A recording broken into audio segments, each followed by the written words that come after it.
All right, I got a good night's sleep, feeling a little bit better. Hopefully, I can make a better video for you guys today. This is for Math 142 Thursday's class. And hopefully, it's the last of these videos that you get this term. Hopefully, I'll be able to make it to all the rest of our classes. Purpose of this video is to go over the 8.2 homework assignment, which you kind of see in front of you, and to talk a little bit about this week's quiz. So before I get to the quiz, the 8.2 homework, what it covers is something called the law of cosines. And the law of cosines is kind of the counterpart to the law of sines that we talked about in the last video. Advantages and disadvantages with the law of cosines compared to the law of sines. Some people think it's a little bit harder to memorize. It's not quite as pretty as the law of sines. The way I remember it is it's kind of like Pythagorean theorem, or the whole a squared plus b squared equals c squared thing.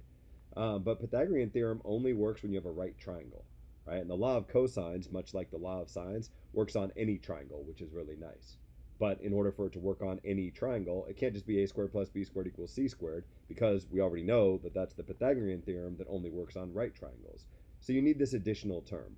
But I'd argue that you already have the blue part memorized. So the only part that you have to memorize for the law of cosines is this minus 2ab cosine c, which I'll kind of leave it up to you how you memorize this. But maybe the easiest way is, the letters that you see here, the two letters, if you want, A and B, are the two letters that show over on this side with the 2's up in their exponents.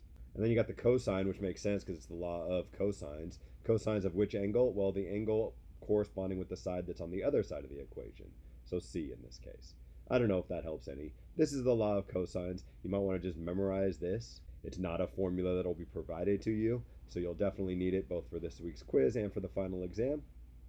And if memorization really isn't your thing, then fine, just memorize this one and you're good. But it's worth pointing out that in the Pythagorean theorem, A's, B's, and C's have special meaning, right? The C is the hypotenuse, and the A and the B is the length of the other two legs. But since now we're not talking about right triangles, there is no hypotenuse. So A, B, and C are kind of interchangeable. So this formula has three other forms where I'm just shuffling around the A's, the B's, and the C's. So instead of starting with an A and a B on this side, I could start with an A and a C on this side, in which case the B would go over on this side. And I'd get this term in much the same way. I'd have minus 2AC times the cosine of B. And if I didn't start with A and B or A and C, then I could also start with B and C, in which case this kind of balancing term would be minus 2BC cosine A, because over on the other side of the equation I'd have an A squared. I personally think it's easiest to just kind of keep track of all three of these formulas. You can get away with just one, but sometimes you'll have to rename the sides and the angles in your triangles, like I talked about in the other videos. So I'll leave it up to you which way you want to do it. These are formulas that you definitely want to have memorized. You do not need to memorize this thing called Heron's formula. Much like in 8.1, there was a formula that told you the area of a triangle that I said you don't need to have memorized. Well, there's also one in 8.2. And the area of a triangle can also be given by the square root of s times s minus a times s minus b times s minus c, where a, b, and c are the lengths of the three legs of the triangle, and s is what's called the semi-perimeter, which is a plus b plus c divided by 2. This formula will come into play in exactly one homework problem, this problem right here, just like in 8.1, how there was exactly one homework problem that asked about area. It's not super important, but this formula ends up coming from the law of cosines, so this is the place where I kind of present it to you. You use it once, and then you just kind of move on. Before I get into the homework, a couple more comments on the law of cosines. Much like the law of sines, you can use the law of cosines to solve for an angle measure, capital A, capital B, or capital C. Or you can solve for a side length, little a, little b, or little c. With the law of sines, when you're solving for an angle measure, is a lot more challenging than when you're solving for a side length, because you had that annoying ambiguous case. But good news, you don't have that for the law of cosines. And the reason why, not that you need to know this, is because arc cosine gives you an angle up on the top of your unit circle between 0 and 180 degrees. So another way to think about that is any angle from 0 to 180 degrees has a unique cosine value. So when I solve one of these equations for cosine of c equals some number, there's only one answer to that equation, because the angle has to be between 0 and 180 degrees if it's going to exist inside of a triangle. Anyways, even if you didn't follow that, you'll probably be happy to hear that law of cosines is kind of the nicer one. Law of sines tends to be a little bit more challenging for students. All right, without further ado, let's get to this homework assignment. So this first problem, the area one, I guess I can do it for you. We're really just walking through this formula right here. If you're going to figure out the area of a triangle, first figure out the semiperimeter. The semiperimeter is the sum of the sides of the triangles. So maybe I'd call this one A and call this one B and call this one C. It really doesn't matter. I add those up. I get 16 plus 7 plus 12, and then divide that by 2. Can I do that in my head? I think so. 28 plus 7 is 35. So 35 halves. I don't like that that's a fraction, but what are you going to do? Then to figure out my area, what I would have to do is take the square root of this number times this number minus A. A is equal to 16, and 16 is 32 halves. So 35 halves minus 32 halves is equal to 3 halves. And then S minus B, so this number minus 7, but 7 is 14 halves. So 35 halves minus 14 halves is 21 halves. And then S minus C, 35 halves minus 12. Do I sound bored by this? Kind of am. 35 minus 24 is 11, so I guess I would have 11 halves. Could multiply these all together, figure out what the square root is, all that kind of stuff, but you don't even need to. You can just type it in as an expression, and the homework system will mark it correct for you. Again, to be really clear, not super important, just something I'm supposed to show you. Now I've shown you it, and we can move on. Second question is a little bit more useful. So as I think I mentioned on the Tuesday video, on this week's quiz, you're going to have 4 different questions. And those 4 different questions will be giving you some combination of side lengths and angle measures in a triangle. And it'll be up to you to figure out either some side length or some angle measure. And it'll also be up to you to figure out whether you should use the law of sines or the law of cosines to do that. In all cases, I'm going to choose angle measures that are memorized values off your unit circle. So a problem like you see right here could absolutely show up on your quiz this week. So first comment, how would you know that you need to use the law of cosines here and not the law of sines? I mean, on the homework, it's really easy. It says law of cosines. We're in 8.2. It must be law of cosines. But what about the quiz? On the quiz, if you saw this, what would you do? Well, I think for a lot of students, it's easier to recognize when you use the law of sines. You use the law of sines when you have 2 opposite pairs, so like 30 degrees and x that you're looking for, and I don't know, this side length 22, and if I knew this angle, that would work. Right? I'd have these 2 pairs, and all 4 of the numbers in these 2 pairs are either given to me, or it's the one thing I'm trying to figure out in the problem. But that's not the case here because A was not given to me. You're like, right, but 18 is given to you. Yeah, but if I tried to use 18, I'd need to know this angle down here. If this angle were given to me, I could absolutely use the law of sines to figure out x, but it's not. I have 2 different unknowns when I pair things up this way, so I can't use the law of sines. When you can't use the law of sines, you use the law of cosines. That's one way to remember it. Another way to remember it is anytime you're looking for an angle measure, you're not in this problem, but like down here, for example, if you're looking for an angle measure with the law of cosines, you better know all 3 sides. If you're looking for a side length with the law of cosines, you better know the other 2 sides and the angle in between them. So if you think about those 2 cases, when you know all 3 sides and you want an angle, or when you know 2 sides, want to know the 3rd side, and know the angle that is between the 2 given sides, maybe you can convince yourself you couldn't use the law of sines in either of those 2 cases, so that might help you figure out that you're using the law of cosines to begin with. Anyways, I'm going to assume that you've gotten to the point where you can diagnose this as a law of cosines problem. Then what you need to do is pick whichever version of the law of cosines you're going to use and plug in a bunch of numbers. Since most people have this first version memorized, I'll use this first version. If I'm using this first version, the thing that I'm going to figure out is the C. Therefore, this must be capital C, and I can call these A and B respectively. I think on your quiz, I already give these things names like A's and B's and C's, but you can always change the names if you want. Just make sure that the capital letter angles are across from the lowercase letter sides. Anyways, without further ado, I got A squared plus B squared minus 2AB cosine C is equal to C squared. Therefore, C, the thing that I'm trying to figure out, aka x, is the square root of A squared plus B squared minus 2AB cosine C.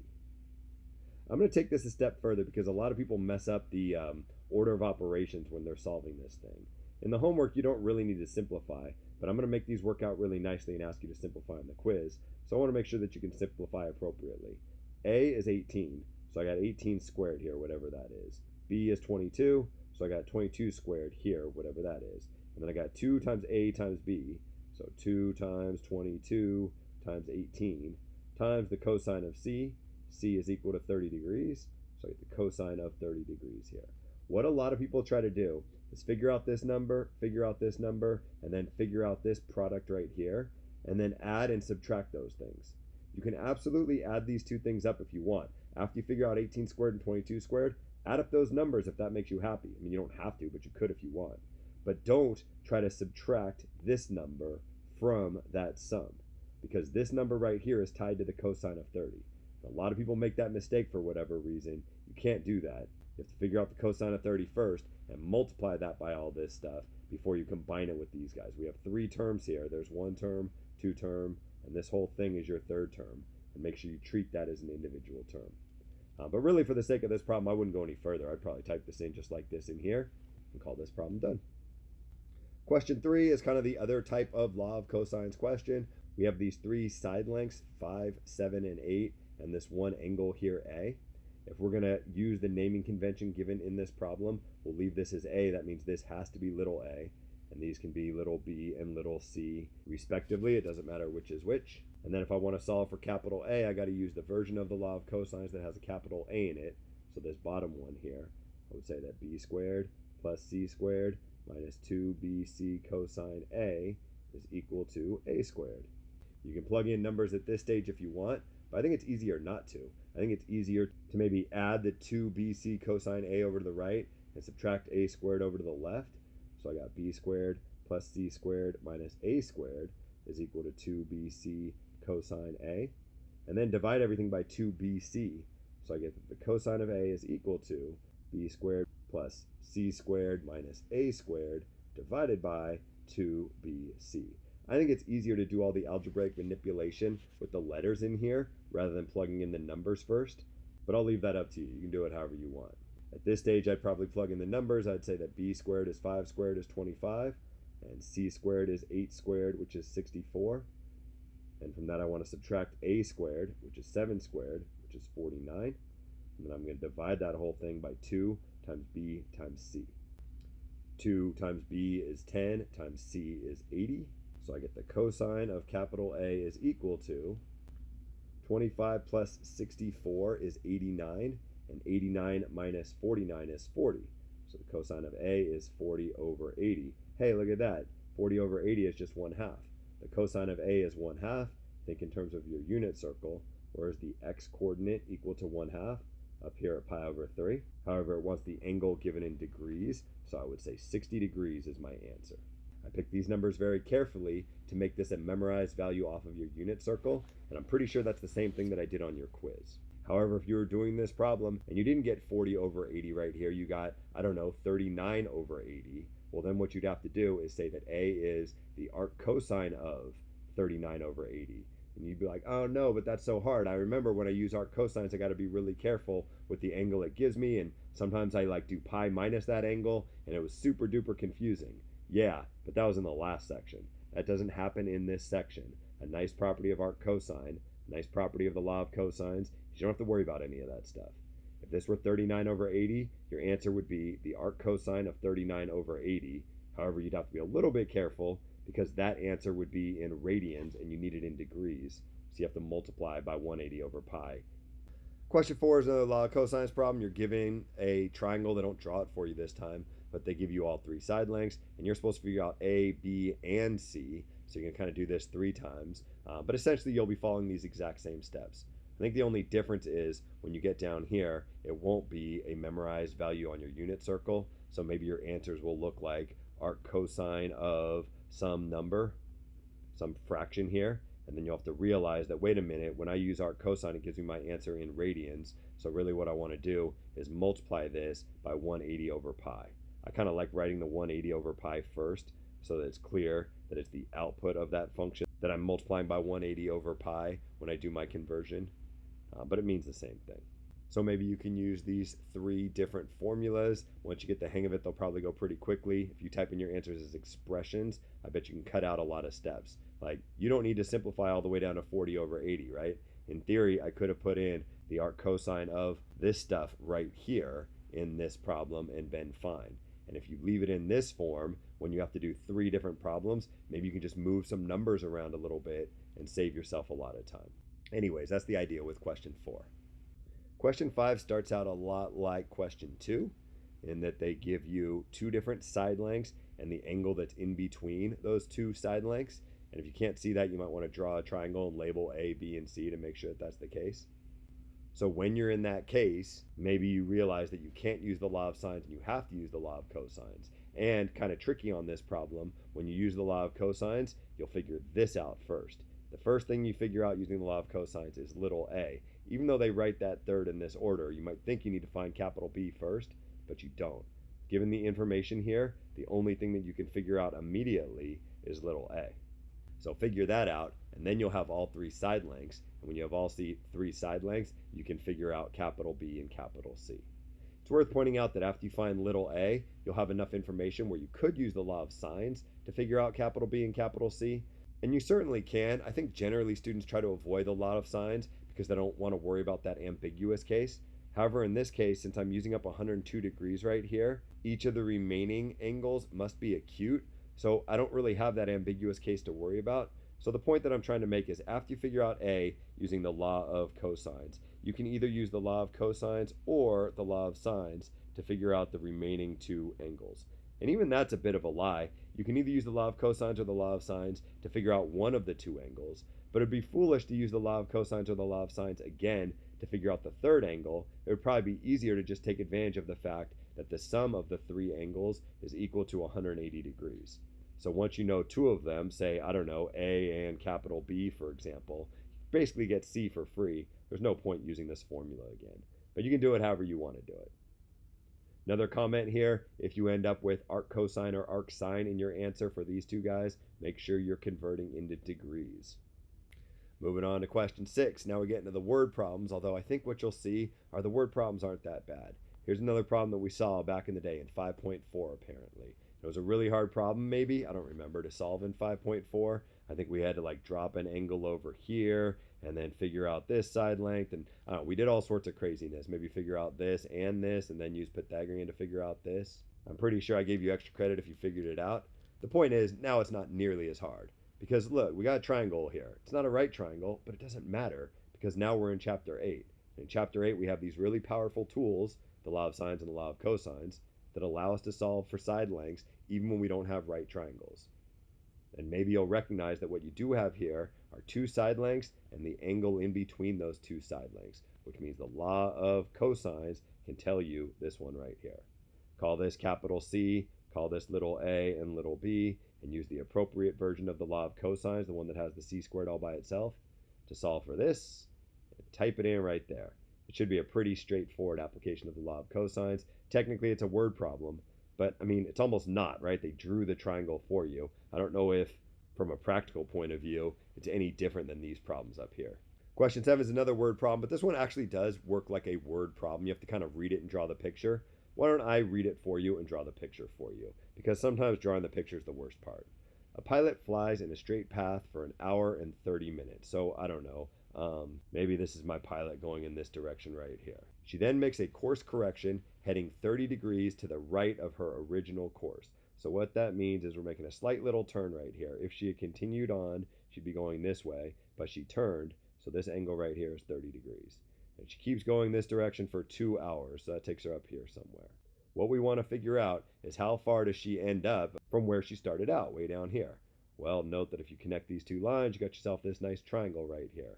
Maybe we can label some different sides and some different angles. We want to figure out this guy right here, right? How far she is from the start to the end. If we're going to use the law of cosines, we better know this side length here, this side length over here, and this angle right here. Fortunately, I think you have enough information to figure out all of that. The fact that this is 30 degrees will allow you to figure out this angle right here, and I think it'll be a memorized value off your unit circle, so that'll be kind of nice. So then all we got to do is figure out this side length here and this side length here. And that's not as obvious as you'd think. You'd be like, oh, this one's 1 hour 30. No, that's not a distance, right? That's a time.